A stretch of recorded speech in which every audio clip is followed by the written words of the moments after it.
Bonjour, cher abonnés. Soyez les bienvenus sur notre chaîne où nous parlons de l'agriculture, de l'élevage et de la santé animale. Euh, Vous avez devant la caméra votre frère togolais Sikayao Adjakpo, technicien en conduite et gestion d'une exploitation agricole option élevage, et actuellement en médecine vétérinaire à l'école État des sciences et médecine vétérinaire de Dakar. Aujourd'hui, j'aimerais bien vous dévoiler quelques cas en termes d'utilisation des matériels de santé, à savoir les seringues, les aiguilles. Il y a chaque fois quand on part pour, surtout il y en a que des techniciens, on part pour aller injecter, ou soit que ce soit chez les éleveurs, on part injecter. On a seulement que le matériel, mais on ne sait pas de quel type de matériel on a en face de nous. Mais l'idéal, c'est de connaître ces matériels avant leur utilisation. Pourquoi faut-il les utiliser et où on les utilise ça. Aujourd'hui, j'aimerais vous aborder le point de vue l'utilisation des aiguilles et des seringues. Vous allez voir que généralement, quand on prend ça, on dit que on va aller prendre les seringues pour aller injecter généralement. On prélève avec les aiguilles, les seringues avant d'aller injecter. Aujourd'hui, je vais vous donner la différence qui existe entre les aiguilles. Il y en a ça, je n'ai pas les seringues aujourd'hui, mais je vais vous montrer la différence de comment reconnaître les aiguilles. Donc, généralement, les aiguilles, ce sont des aiguilles hypodermiques qui servent à introduire des médicaments à l'intérieur de l'organisme. Donc, ça peut se faire sur différentes façons. Ça peut être de façon intramusculaire, euh, intraveineuse ou sous-cutanée. Donc, en fonction des types d'injections, vous pouvez choisir l'aiguille qui vous correspond. Donc, l'aiguille, il y a les aiguilles qui ont des longueurs millimétrées. Et la longueur 1 millimétrée, ça peut varier de 25 à 40 mm, 50 millimètres plutôt.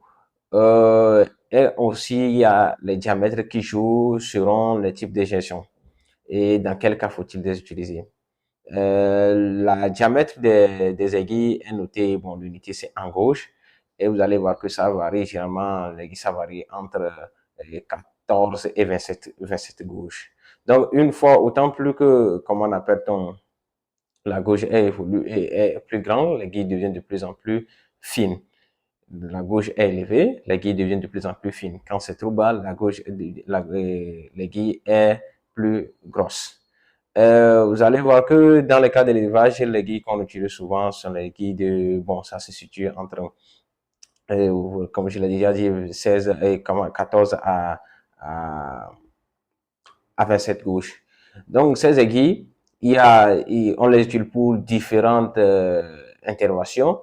Il y a des aiguilles aussi qui sont là pour les prélèvements et les aiguilles qui sont là pour les injections. Donc, il y a les aiguilles aussi qui sont là qui permettent de faire des perfusions, etc. Donc, aujourd'hui, je vous présente deux aiguilles.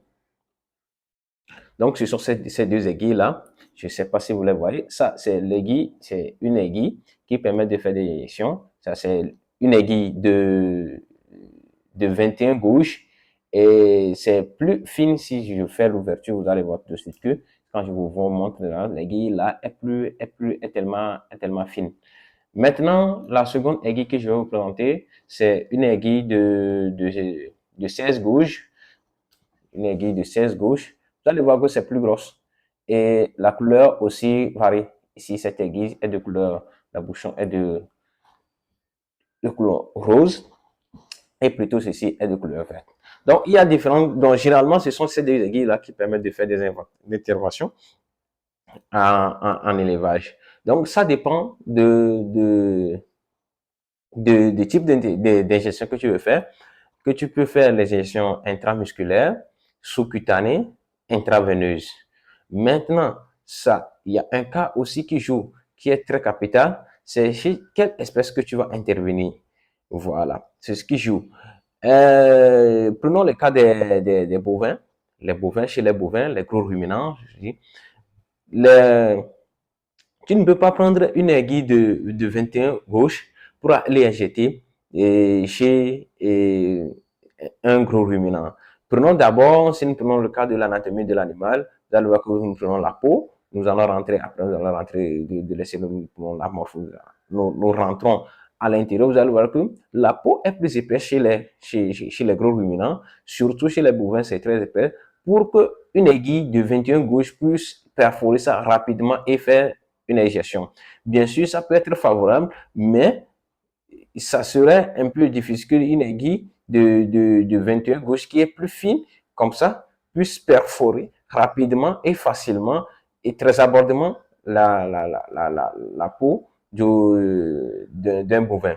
Un bovin qui pèse un bovin de 250 kilos en allant avoir 600, 700 kilos et jusqu'à 1500, 2000 kilos pour les races exotiques. Donc, l'aiguille la plus conseillée chez les bovins, c'est l'aiguille rose. Comme je vous l'ai déjà implanté du 16 gauche, et vous allez voir que ça, vous allez voir que ça peut présenter sous une fonction des 19 gauche, etc. Mais également, ce qui est plus utilisé, c'est donc ça facilite que ça soit. L'aiguille la permet de faire des injections intramusculaires, sous-cutanées et intraveineuses chez les bovins. Donc, vous allez voir qu'il y a aussi des vous allez voir que ça peut être varié là, en fonction de la longueur. En 25 mm, l'aiguille là même peut être utilisée chez les bovins, les ovins. Donc, mais ça demande de la longueur maintenant. La longueur, donc, ça peut être, la longueur de 25 mm permet de faire des injections chez les ovins aussi. Donc, mais en tenant tout en respectant avec comment on appelle-t-on, les espèces, vous allez choisir l'aiguille qui vous permet de faire votre intervention rapidement. L'aiguille, là, généralement, vous pouvez l'utiliser chez les ovins. Les ovins, parce que la couche musculaire n'est pas assez développée, ça peut, la peau n'est pas assez dure, donc ça peut perforer ça rapidement et vous faciliter l'injection. Donc, vous pouvez utiliser l'aiguille là chez les ovins. Donc, je vous remercie pour votre attention, pour l'accord que vos abonnements que vous faites sur la chaîne. Je vous exhorte encore à vous abonner pour ne rien rater, pour suivre les vidéos. C'est très important. C'est une plateforme qui permet de partager des connaissances, de découvrir d'autres choses. Donc, si vous avez besoin de plus de vidéos, n'essayez pas de déposer vos cas en commentaire. Ça va nous aider plus pour abonnez-vous et ne rien lâcher. Merci beaucoup. Bye bye.